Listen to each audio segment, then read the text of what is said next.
بسم اللہ الرحمن الرحیم۔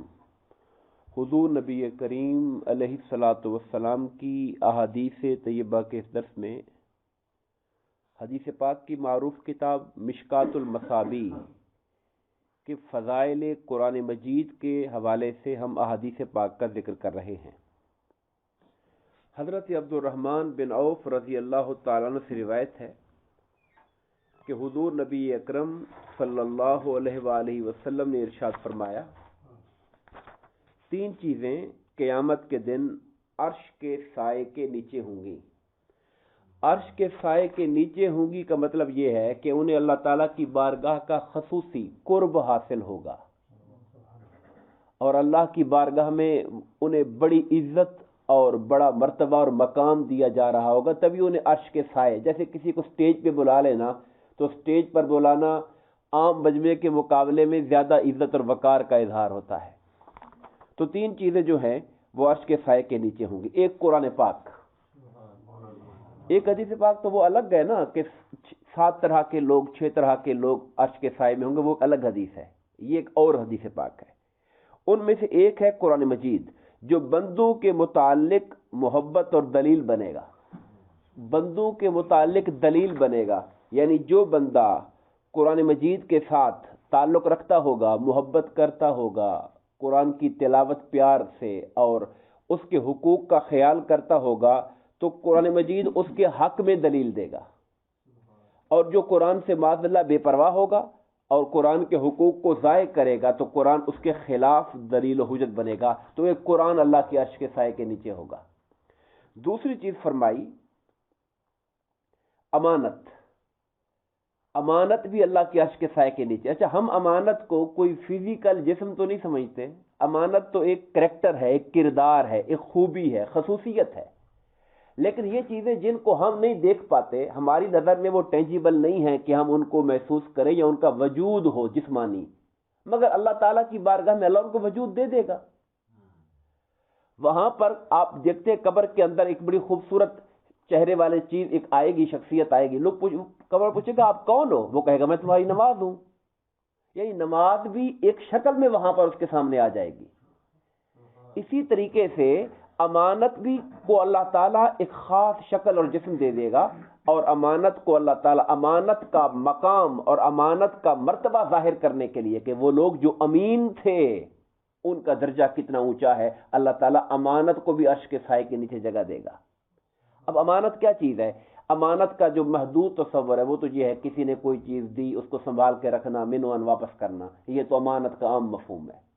لیکن اصلاً جو امانت ہے وہ ہر ذمہ داری، نماز ایک امانت ہے، اس کو اچھے طریقے سے ادا کریں گے تو امانت اچھی طرح ادا کی گئی، بلکہ یہاں تک کہا گیا کہ سرکار نے ایک حدیث پاک پوچھا کہ جانتے ہو نماز کا چور کون ہے؟ نماز کا چور۔ اب حیران ہوئے کہ نماز کے چور کا مطلب کیا ہے؟ کہ جو رکوع و سجود صحیح طرح نہیں کرتا، وہ نماز میں چوری کر لیتا ہے۔ تو اس طرح سے بہت سی باتیں ہیں جو دائرہ امانت کے اندر آ جاتی ہیں۔ ایک استاد ہے، استاد اپنے شاگردوں کو صحیح طور پر پڑھائے تو گویا وہ اپنی امانت جو اس کو ذمہ دی گئی تھی معلمیت کی، استادی کی، اس کو صحیح طور پہ ادا کر رہا ہے۔ اس طرح زندگی کا ہر شعبے میں اپنی ڈیوٹی کو صحیح طور پہ کرنا امانت کی صحیح ادائیگی ہوا کرتی ہے۔ تیسری چیز بڑی اہم ہے جو عرش کے سائے کے نیچے ہوگی، وہ رشتہ رحم ہے۔ رشتہ رحم، رحم آپ جانتے ہیں، ہم بارہا اس کی وضاحت کر چکے ہیں کہ ماں کے جسم کا وہ حصہ جہاں بچہ پرورش پاتا ہے اسے رحم کہتے ہیں۔ اب اس تعلق کے ساتھ جو رشتہ داریاں ہوتی ہیں وہ رحمی رشتہ داریاں ہوتی ہیں، جیسے بہن بھائی ہیں، جیسے بہن بھائیوں کی اولادیں ہیں، جیسے ماں باپ کے بہن بھائی ہیں، خواہ ماں کے ہوں یا باپ کے، یہ قریبی رشتہ دار ہوتے ہیں۔ یہ قریبی رشتہ داری کے بارے میں دین نے بڑا زور دیا ہے کہ ان کے حق کا خیال کریں۔ اللہ یقیناً جانتا ہے کہ لوگوں کے حقوق میں کوتاہیاں انہی رشتہ داروں کے ساتھ ہی ہوں گی، کیونکہ کوتاہیاں یہی ہوتی ہیں۔ انسان کو ضد بھی ادھر ہی ہوتی ہے، انسان کو ایک دوسرے کے ساتھ مقابلے بازی بھی یہاں پہ ہوتی ہے، تنازعات کی جو وجوہات ہیں وہ بھی یہیں زیادہ ہوتی ہیں۔ اس لیے رشتہ داروں کے ساتھ عام طور پہ تعلق کے اندر بگاڑ پیدا ہونے کے اسباب بہت زیادہ ہوتے ہیں۔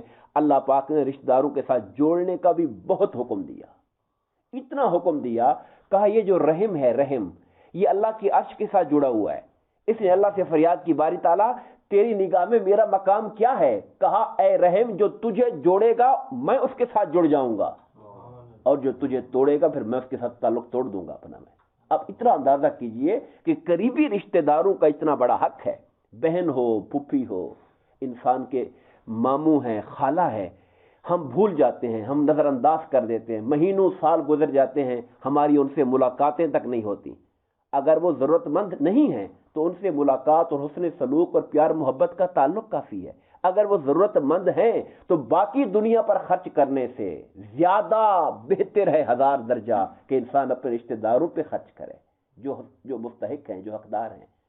ایک حدیث پاک کا ذکر کروں گا یہاں پر، اور وہ یاد رکھنے والی حدیث پاک ہے۔ سرکار نے فرمایا جو شخص یہ چاہتا ہو کہ اس کی عمر دراز ہو اور رزق فراخ ہو، انسان یہی چاہتا ہے، اور چاہتا کیا ہے کہ عمر دراز ہو، لمبا عرصہ ملے، صحت اچھی رہے اور روزی روٹی کھلی ملتی رہے، یہی دنیا کے اندر انسان طلب میں پڑا ہوا ہے۔ تو سرکار دو عالم صلی اللہ علیہ وسلم ارشاد فرمائے جو یہ چاہتا ہے کہ اس کی عمر دراز ہو اور رزق فراخ ہو تو فارمولہ سن لے، وہ یہ فارمولہ ہے کہ رشتہ داروں سے اچھا سلوک کیا کرے۔ اس کے ساتھ جوڑا ہوا ہے رزق کی فراخی کو، عمر کی درازی کو میرے آقا نے رشتہ داروں کے ساتھ حسن سلوک کے ساتھ جوڑا ہوا ہے۔ حضرت عبداللہ بن عمر رضی اللہ تعالیٰ عنہ سے روایت ہے، آپ فرماتے ہیں کہ رسول اللہ صلی اللہ علیہ وسلم نے ارشاد فرمایا صاحب قرآن سے کہا جائے گا۔ سبحان اللہ، کیا لقب دیا میرے آقا نے قرآن سے محبت کرنے والے کو، صاحب قرآن۔ ہم جرأت نہیں کر سکتے اپنے آپ کو یا کسی کو کہنے کی، یہ لفظ ہم اپنے آقا کے لیے بولتے ہیں، حضور کے لیے بولتے ہیں۔ جب صاحب قرآن کہتے ہیں ہماری مراد بیشتر اس سے حضور نبی کریم کی ذات پاک ہوتی ہے، مگر یہاں حدیث پاک میں کہا جا رہا ہے کہ اللہ تعالیٰ قیامت کے دن صاحب قرآن سے کہے گا۔ یہاں صاحب قرآن سے مراد ہے دنیا میں قرآن سے محبت کرنے والا، قرآن کے ساتھ زندگی گزارنے والا، یعنی قرآن کو پڑھنا، قرآن کو سمجھنا، غور و فکر کرنا، عمل کی کوشش کرتے رہنا، تگ و دو میں لگے رہنا۔ قرآن سے کہا جائے گا کہ قرآن کریم پڑھتا جا، جنت کے بلند درجات پہ چڑھتا جا۔ اور یہ بڑی قابل مبارک بات ہے حفاظ کرام کے لیے جو قرآن کو یاد رکھتے ہیں اور قرآن کے تقاضوں پر عمل کرتے ہیں۔ محض یاد کرنا ایک نعمت ضرور ہے، مگر آزمائش بھی ہے کہ آپ یاد کر کے اس کو سنبھالتے کیسے ہیں۔ محض الفاظ کو، میرے ایک دوست تھے وہ کہا کرتے تھے کہ حفاظ کی 3 قسمیں ہیں، ایک حافظ نامی ہوتا ہے، نام کا حافظ ہے، آتا جاتا اسے کچھ بھی نہیں ہے، ایک حافظ رمضانی ہوتا ہے جو ماہ رمضان میں تیاری شروع کر دیتا ہے کہ جی قرآن شریف پڑھنا ہے، تیاری شیری کرنی ہے، وہ کرنی ہے، اور ایک حافظ رحمانی ہوتا ہے جو زندگی ساری قرآن سے پیار میں گزارتا ہے۔ تو فرمایا کہ اس سے کہا جائے گا قرآن کریم پڑھتا جا اور جنت کے درجات پہ چڑھتا جا، جہاں تیری آخری آیت ختم ہوگی وہیں پر تیرا درجہ آ جائے گا جنت کے اندر۔ تو فرمایا اس طرح صحیح اور عمدہ طریقے سے پڑھ جس طرح تو دنیا میں پڑھا کرتا تھا۔ حضرت ابو سعید رضی اللہ تعالیٰ عنہ سے روایت ہے، آپ فرماتے ہیں کہ رسول اللہ صلی اللہ علیہ وسلم نے ارشاد فرمایا اللہ تعالیٰ فرماتا ہے جسے قرآن کی تلاوت نے میرے ذکر اور میرے حضور دعا کرنے اور مجھ سے مانگنے سے مشغول رکھا۔ سمجھیے، جو قرآن کی تلاوت میں ایسا مگن رہا کہ اس کو دعا کرنا بھی یاد نہیں رہا، اپنے لیے مانگنا کہ مجھے یہ دے، مجھے یہ دے، مجھے یہ دے، مجھے یہ دے، بس وہ قرآن پڑھنے میں لگا ہوا ہے، نماز کا ٹائم آگے اٹھ کے پھر نماز شروع کر دی، اپنے لیے مانگنے کا ٹائم نہیں ہے میرے پاس، وہ قرآن کی تلاوت میں لگا ہوا ہے، میں اسے مانگنے والوں سے زیادہ عطا فرماؤں گا۔ اللہ کو نہیں معلوم کہ ہماری ضرورتیں کیا ہیں، خدا نہیں جانتا کہ ہماری حاجات کیا ہیں، وہ جانتا ہے۔ کب وہ شغف قرآن سے اس کو اتنا ہے کہ اپنے لیے مانگنا بھول جاتا ہے یا وقت نہیں پاتا ہے، میں اسے مانگنے والوں سے زیادہ عطا فرماؤں گا۔